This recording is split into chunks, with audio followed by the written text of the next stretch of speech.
नमस्कार, मी पूजा. तुम्हा सगळ्यांचं पूजाची दुनिया या चॅनलमध्ये म्हणजेच माझ्या चॅनलमध्ये तुम्हा सगळ्यांचं खूप खूप स्वागत आहे. आणि जरा उशीर झाला व्हिडिओ टाकण्यासाठी. दीप अमावस्येच्या दिवशीची मी जी पूजा मांडलेली होती ती अशी मांडली होती, जी तुम्ही व्हिडिओमध्ये बघत आहात.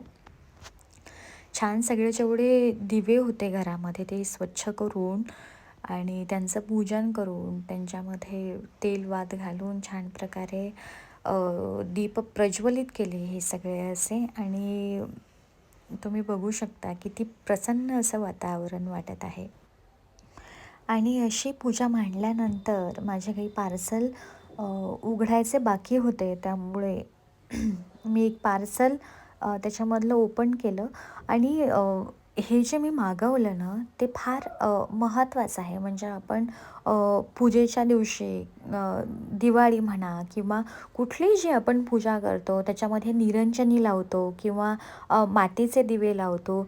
तर आपण जेव्हा वात टाकतो ना तर अशा वेळेस काय होते, पूर्ण दिवा काळा होतो किंवा पणती आपली पूर्ण काळी होते आणि वात पूर्ण जळेपर्यंत दिव्यामध्ये राहिली की सगळं तो भाग असा काळा काळा होऊन जाते आणि तो स्वच्छ करायला अतिशय कठीण जातं. तर त्यासाठीच मी सुंदर अशा ह्या ज्या पुंगळ्या आहेत त्या मागवलेल्या आहेत.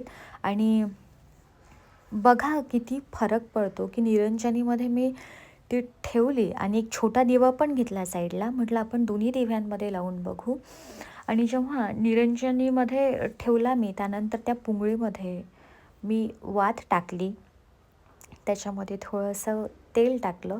म्हटलं चला लावून बघूया आपण, बघूया की कारण कुठलीही गोष्ट कसं ना आपण नवीन नवीन आणले की आपल्याला एक घाई राहते की ते कधी खोलेल किंवा कधी त्याचा मी उपयोग करून बघेल. ह्या सगळ्या गोष्टी एक कुतूहल निर्माण होतं जेव्हा आपण काही नवीन बोलवतो किंवा नवीन वस्तू घेतो आपण. तर माझं पण या ठिकाणी असं झालं. पूजा हे आणि पूजा झाल्यानंतर लगेच परत या सगळ्या गोष्टींकडे मी वळली. आणि अशा प्रकारे ह्या पुंगळ्या मी दोन्ही दिव्यामध्ये टाकल्या, त्याच्यामध्ये वात टाकली आणि त्यानंतर ह्या दोन्ही दिव्यामध्ये मी तेल टाकलं. पूजेचं एक स्पेशल तेल आहे ते मी इथे यूज करते. तर ते पूजा तेल म्हणून असतं, तर ते या ठिकाणी टाकलं. आणि अशा प्रकारे दोन्हीही दीप मी प्रज्वलित केले. आणि तुम्ही बघू शकता की निरंजनीमध्ये आणि ह्या गोल दिव्यामध्ये पण वात कशी एकदम बरोबर मध्यभागी किती छान प्रकारे अशी उभी राहते आणि बघा किती छान दिसत आहे. अशा प्रकारे आपले दिवे पण दिसायला सुंदर दिसतील आणि खराब पण होतील नाही, म्हणजे दिसायला पण छान आणि आपण जे डबल मेहनत घेऊ ती पण आपली कमी होईल. तर अशा प्रकारे मी अत्यंत महत्त्वाचं असं हे दिव्यामध्ये टाकण्यासाठी ह्याच्या पुंगळ्या आहे हे सामान मी ऑर्डर केलं. आणि याचा फायदा पण भरपूर आहे. आणि त्यानंतर हे जे मी तुम्हाला 2 कावळे दाखवते, तुम्ही म्हणसाल हे मध्येच व्हिडिओमध्ये कुठून आलेत.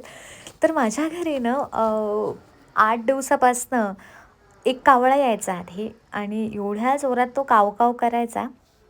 त्यानंतर मी त्याला चपाती टाकली आणि एकाला टाकल्यानंतर परत दुसराही त्या ठिकाणी त्याचा जो जोडीदार आहे किंवा मित्र असेल तो पण दुसराही त्या ठिकाणी आला. आणि अशा प्रकारे माहिती आहे का 2, 3, 4 कावळे माझ्या घरी रोज येतात. रोज दरवाजा बंद असला तरीही माझा एवढे जोरजोरात काव करून मला ते दरवाजा उघडून त्यांना काही ना काही खायला घालावंच लागतं.